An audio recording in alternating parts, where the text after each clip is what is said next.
la vie, nos vies, vos vies, vous pensez les réussir? Mais au final, qu'est-ce que la vie selon vous?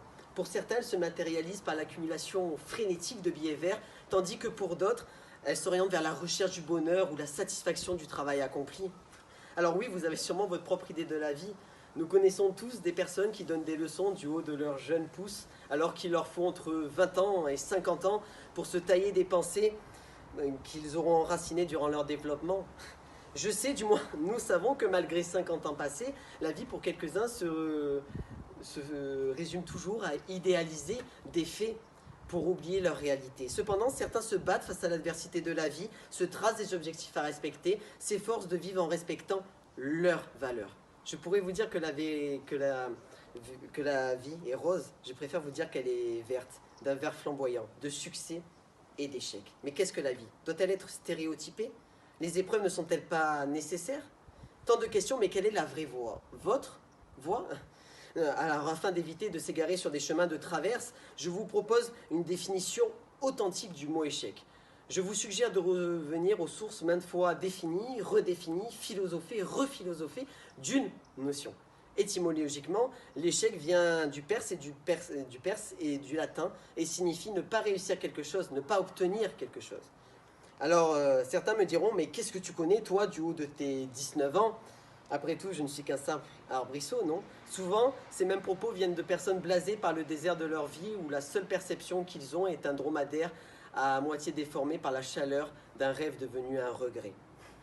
Ce même regret prend bien souvent trop de place dans certains cœurs, allant même jusqu'à couper la fontaine de sentiments jadis si florissants. Beaucoup de gens ont appris à accepter l'échec, en oubliant bien souvent son importance. Ils le vivent comme une fatalité et ont envers lui comme un sentiment de rejet étouffant tout bourgeon de renaissance. Alors peut-on prendre des râteaux et être un bon jardinier? Dissertons sur le rôle de l'échec au sein d'une vie. Alors oui, c'est vrai, à première vue, l'échec et la réussite peuvent paraître antithétiques. C'est normal dans une société où l'on nous formate pour qu'il n'y ait plus d'échecs, plus de personnalisation, plus de mauvaises herbes, bref, en d'autres termes, une vision négative de l'échec. Oui, de nos jours, le résultat final prime bien plus que le chemin parcouru, à croire que l'on oublie bien souvent que les difficultés nous nourrissent et nous font grandir.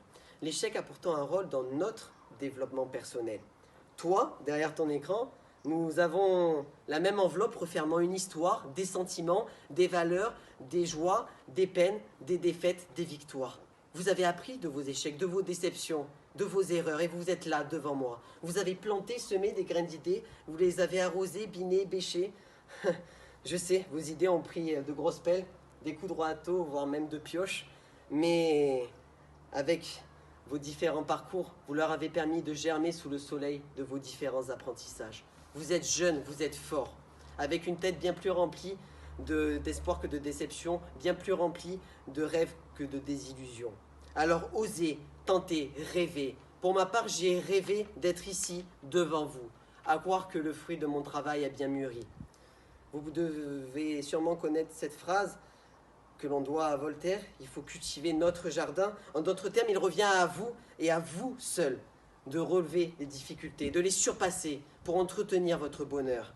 Après tout, n'est-il pas là le comble d'un bon jardinier, de voir sa belle petite fleur gorgée de rosée et resplendissante de mille feux?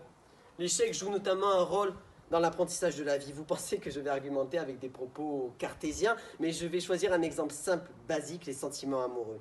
Nous avons tous été touchés en pleine carte de cœur, notamment par des râteaux amoureux qui sont les plus fougueux, non?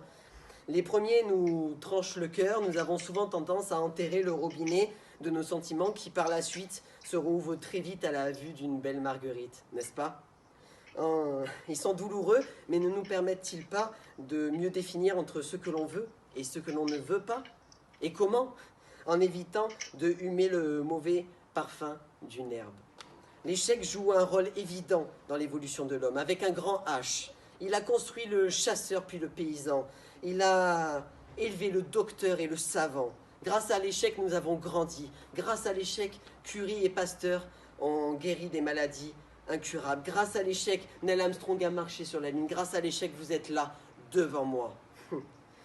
Vous avez marché, vous avez avancé, vous avez trébuché sur une racine, mais vous vous êtes relevé avec au final une réussite, votre réussite. L'échec, non, pardon, votre échec vous permet toujours de vous surpasser. Pourtant, l'échec tient un rôle au sein de notre société. Il est même primordial. L'échec n'est pas une fatalité, il est une étape nécessaire. L'échec n'est pas une honte. Il est une chance de rebondir, de s'épanouir, de se développer.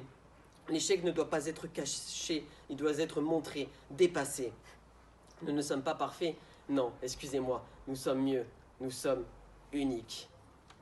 Il nous fait réfléchir à nos erreurs pour éviter de les refaire. L'échec nous construit tous. Alors je te souhaite l'échec pour te construire. Je te souhaite de trébucher pour mieux te relever. Alors crois en toi, crois en tes idées. Et même si certains te disent que c'est impossible, crois-y encore plus fort. Parce que tu es exceptionnel, tu es intelligent, parce que tu es fort, tu es la réussite après l'échec, parce que tu es toi. Voilà.